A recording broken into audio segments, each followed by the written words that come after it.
Use a trim removal tool or a small screwdriver and remove the trim piece surrounding the lock, red arrow. Move the key to the number 1 position. In this position, both bore holes should line up with the channels behind them as indicated by the red arrows. Here is a picture of what you are trying to do. I have the tumbler out of the housing so you can see better what needs to happen. The yellow arrow shows the filed point of the metal wire. The red arrow shows the detent clip.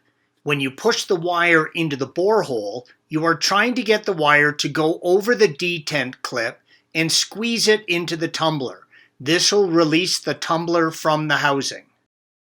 Here is the tumbler and cover coming off of the ignition housing. Once you get the metal wires to release the detent pin, you can just pull it straight back and out. Note, you can see the 2 metal wires here, red arrows. The top pin releases the tumbler, while the bottom releases the cover retaining clip. With the tumbler out, you can see where the tumbler sits in the electrical portion of the switch, red arrow. The groove the tumbler needs to sit in within the housing, green arrow, and the notch the metal cover needs to be aligned to, yellow arrow.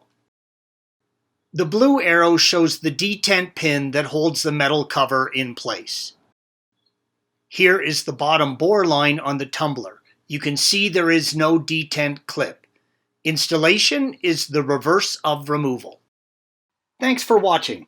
Click here to view the original article along with hundreds of other DIY content for your car.